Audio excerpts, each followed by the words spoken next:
Hello there! So this week's video is another digital painting. It feels like a really long time since I've done a digital painting, but I've worked on a couple digital paintings in the past few months, but I haven't recorded one in a while. So here I'm starting off with some thumbnails. I had decided that I wanted to do Newt Scamander from Fantastic Beasts, but I hadn't quite decided how I wanted the painting to look, so I did a couple thumbnails to plan out his pose and stuff like that, and then when I found one that I liked, I made the size a lot larger to start detailing. I think it came out pretty naturally. I was a bit kind of stumped on the hunch of the shoulders because Newt is a very sort of reserved character. He hunches his shoulders a lot. He kind of like has his neck a bit down, doesn't really face upwards that much, so I wanted to try to convey that, but because his head is tilted upwards it kind of clashed a bit. But I'm quite happy with the general aesthetic, and I also had a bit of trouble with his scarf. He wears a Hufflepuff scarf because hashtag Hufflepuff pride, even though I'm not Hufflepuff. I wanted for it to be flowing to make a bit of an interesting composition, because I was a bit determined to have my canvas be a square. Usually I just crop whatever I feel like, whatever looks fine for a drawing, but I was quite determined that I wanted this to be a square because I'm not really used to working with square compositions. So to fill the space I wanted his scarf to be a bit flowing, and then I ended up making his trench coat flow a bit also, which I'm really happy with. And I'm constantly flipping back to Google. I didn't really feel the need to import any reference photos into the Photoshop file itself. I was content with just flipping back and forth to Google to if you just Google Newt Scamander or Fantastic Beasts Newt, that's basically what I did. If you try to pause it where it's showing the thing, that'll be what it is. I'm just really refining the sketch using the chocolate right here.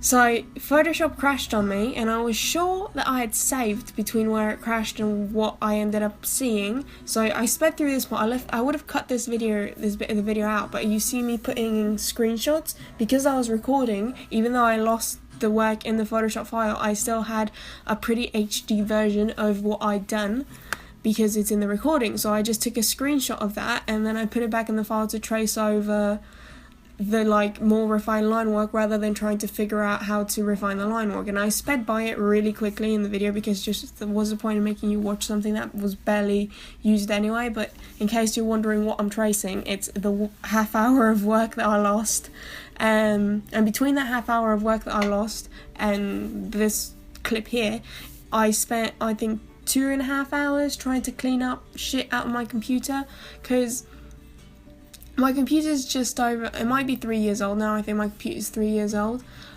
but it's an iMac and I don't do much on it besides Photoshop things, so it's kind of unacceptable that it keeps crashing. But even though I don't do much on it besides, because obviously I'm editing a video and all that, but that came with iMovie. It's not like I'm downloading crap on it, but I have downloaded crap on it, so I ended up having to, I didn't have to, but I decided to just sift through absolutely everything and try to delete as much as possible. So I ended up deleting around 100 gigabytes worth of stuff that I didn't really use. It's just stored on the external hard drive, and then I don't know, 20 apps that I downloaded for one reason or another that I don't need. I had a BlackBerry file manager. I don't have a BlackBerry. My dad has a BlackBerry, so that's why I downloaded it. But I don't need that. I don't use that anymore. And when I tried to use it, it didn't really work out. I ended up using Dropbox anyway. So yeah, I spent over 2 hours trying to get shit out of my computer so that I wouldn't have to feel Photoshop crashing. And I think I did feel it work a bit better after I did that.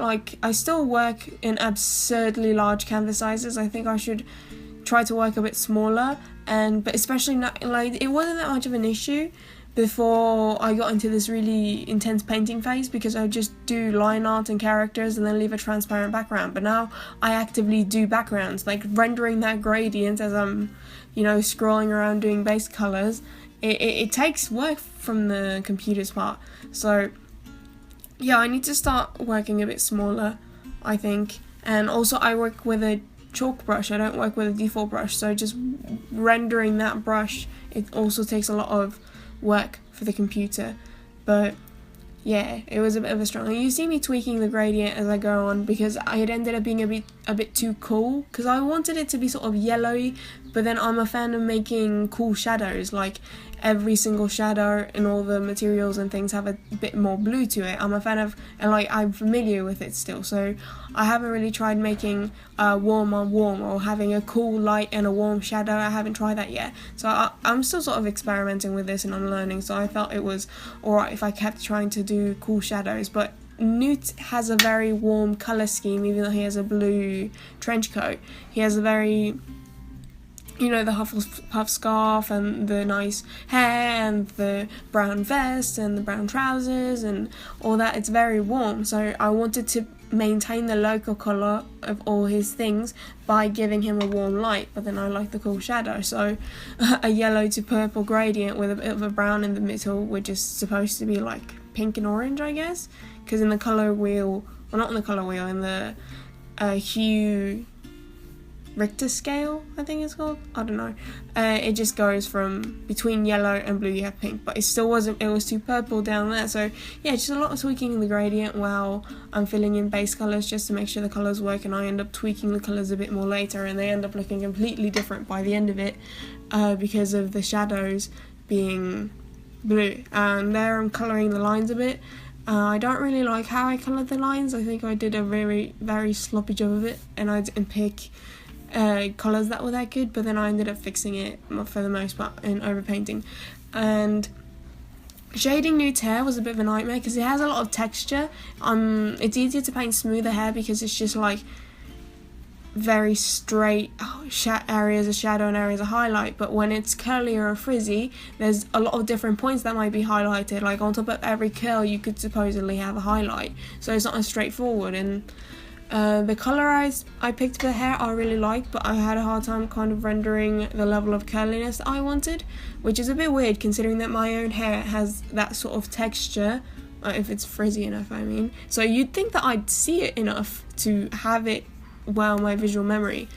I had a lot of fun with the skin though, again with the cooler shadows, but then you see me with some like orangey stuff there. It's called Subsurface Scattering, and that's because the skin is somewhat transparent, so the light goes through the skin and reflects back the blood vessels, so you get a bit pinkier things right between the highlight areas and the shadow areas, and I think it adds a lot of health and dimension to the skin. And if you've watched my painting of me painting my character Chrome, you'll see that I said that I would have preferred to shade the skin first with the soft brush and then add some texture in with the chalk brush, rather than trying to paint the skin the entire time with the chalk brush, because you end up fighting the texture, and that's what I did. Only now am I going in with the chalk brush to add a bit of texture to harden things out a bit, but for the most part I paint it with the soft brush and it ended up looking really nice, I think, at least. Except for the colour on those lines. The colour on those lines I'm not that fond of. And I added some freckles because I'm not sure if Eddie Ray, whatever his name is, I'm not sure if he has freckles, but I read a fanfic about Newt and they described his freckles a lot, and so I was like, oh yeah, he deserves some freckles. I find it a bit challenging to do freckles because it's hard to do them to the intensity that you might want to without them having look like acne or something. Not that there's anything wrong with acne, it's just freckles are freckles, acne is acne, and there's a distinct difference. And I struggle with this because I personally have freckles, so when I draw myself like an icon or anything like that, I want to do freckles, and I have freckles basically everywhere. I'm not one of those like super freckle people, but I do have freckles everywhere. Freckles all across my face, on my forehead, on my chin, on my shoulders, but really when you caricaturize it, they only really end up looking like freckles if you have them on the cheek. If you add them everywhere, it's just like this sort of weird texture. So what do you do that for? Oh, that doesn't look nice. So yeah, I think I need to do some studies of that, to study some interpretations of how to cartoonify-ish freckles. But like they're not really prominent on Newt. Like if you're not zoomed in a bit, you can't see them. It's still a nice touch, I think. I'm actually super pleased with the shading colour that I picked for the vest. Like it still looks a bit flat because it's just really those two colours a bit blended, and there I go in with a multiply layer and overlay layer, then I add a highlight colour and all that. But I'm really happy with that sort of desaturated, almost purpley pinky colour that I picked for this shade. I think it looks really dynamic. I really like it, and it adds a lot of texture to what material the vest is. The pants trousers I was quite lazy with. But they're dark, you don't really look at them much, I'm not that bothered. I'm really quite happy with how the trench coat came out. I wasn't sure how it was going to come along around this point because I put the main areas of where shadow was going to be, but I hadn't rendered it or blended it at all yet. But then as soon as I added the highlight colour, you could really see the sort of matte texture of the trench coat with the way that I shaded it. I think, at least. Like, let me know if I'm just talking out of my arse and have no idea what I'm saying. But yeah, I picked a sort of a grey even, but then the grey looks a bit yellowy because of the surrounding, and since it's in the middle of blue. Yeah, I'm really happy with it. And then the multiply layer and all that to sort of make it look three-dimensional. And here I'm finally adding some extra background stuff because it wasn't meant to be just a gradient. The gradient was sort of a placeholder for me to have there to make sure I'm keeping all the colours in mind. Those little mushroom looking things that you see there, I had no idea that I had those. It was just, I scrolled down my brushes because I download custom brushes and never use them, but I found that and I was like, oh, that's so cool. It looks like clouds, but sort of cartoony clouds, sort of magical clouds. It kind of reminded me a bit of the Obscura thing. What's it called? Yeah, Obscurial thing from the movie. Yeah, I really liked it. Here I am doing overpainting. Honestly, I think I could have done a lot more work in the overpainting. It could have gone a couple more hours worth of that, but then I felt like I was really happy with the way that I did the painting just as it was, so I didn't want to exaggerate too much. I did try to render the hair a lot more, and I added more freckles because they were invisible if you zoomed out enough. Yeah, I tried to render more things with the hair, more texture, because even though I liked how it looked while it was, like, when I just finished shading it, it still looked really unfinished with just the sort of sketch lines there. But then I ended up, like, when I zoom out, it was just like, this doesn't really add that much to it. So I focused then on just cleaning up the edges a bit more, and I left it as it was for the most part. I did try to, with the overpainting, I tried to blend away the lines, the sketch lines, but mostly around the skin. Like a lot of the, on the scarf for example, or on the jacket, I left it as it was because you don't really see it that much unless you're like zoomed in and you're the one that drew it. So obviously it's very visible if you're the one that drew it. But on the skin is where you sort of see inconsistencies and kind of blemishes, because yeah, it reads as blemishes if you see things on the skin. Meanwhile, if you see little like spots of darkness or lines or whatever on the clothes, it's just like, oh, that's a bit of dust, or that's just a tear or a texture or a wet spot or something. Like, it's not detrimental, but blemishes on the skin become very visible and are very, like, they draw a lot of attention.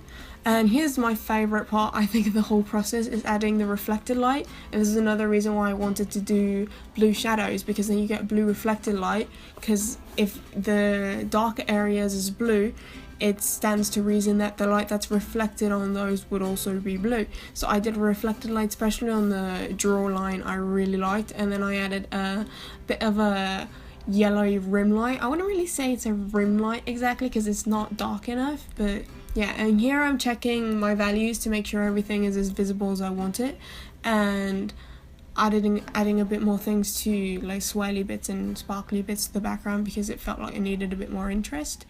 What else? I blended a bit, like I did a layer called Enviro where I took colours right from the background onto areas that were a bit more faded, like the scarf, and then like some final colouring effects and noise layer and all that.